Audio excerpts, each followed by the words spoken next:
विधानसभा निवडणूक आता अवघ्या काही महिन्यांवर येऊन ठेपली आहे। त्यापूर्वीच अर्थमंत्री अजित पवार यांनी अंतरिम अर्थसंकल्प सादर केला। या अर्थसंकल्पामध्ये अनेक मोठ्या घोषणा करण्यात आल्या। त्यामध्ये लाडकी बहीण ही एक महत्त्वाची योजना आहे। या योजनेअंतर्गत पात्र महिलांच्या खात्यात सरकार दर महिन्याला 1,500 रुपये जमा करणार आहे।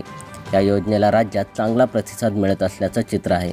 मात्र दुसरीकडे आता या योजनेच्या विरोधात उच्च न्यायालयात जनहित याचिका दाखल करण्यात आली आहे। नवी मुंबईतील चार्टर्ड अकाउंट नावेद मुल्ला यांनी वकील ओवैस पेचकर यांच्यामार्फत ही जनहित याचिका दाखल केली आहे। लाडकी बहीण योजना म्हणजे सर्वसामान्य करदात्यांच्या पैशांचा अपव्यय आहे। त्यामुळे 14 ऑगस्टला सरकारी तिजोरीतून जाणाऱ्या पहिल्या हप्त्याला तात्काळ स्थगिती देण्यात यावी अशी मागणी या याचिकेद्वारे करण्यात आली आहे। मात्र लाडकी बहीण योजनेला तातडीची स्थगिती देण्यास कोर्टानं नकार दिला आहे।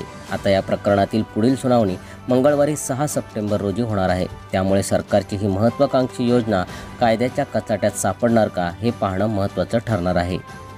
अंतरिम अर्थसंकल्पात या योजनेची घोषणा करण्यात आली आहे। ज्या कुटुंबाचं वार्षिक उत्पन्न हे 2.5 लाखांपर्यंत आहे अशा कुटुंबातील सर्व महिलांना या योजनेचा लाभ मिळणार आहे। या योजनेअंतर्गत 21 ते 65 वयोगटातील महिलांच्या खात्यात दर महिन्याला 1,500 रुपये जमा होणार आहेत। या योजनेसाठी सरकारी तिजोरीतून पहिला हप्ता हा येत्या 14 ऑगस्टला जाणार आहे। मात्र त्यापूर्वीच न्यायालयात याचिका दाखल करण्यात आली आहे।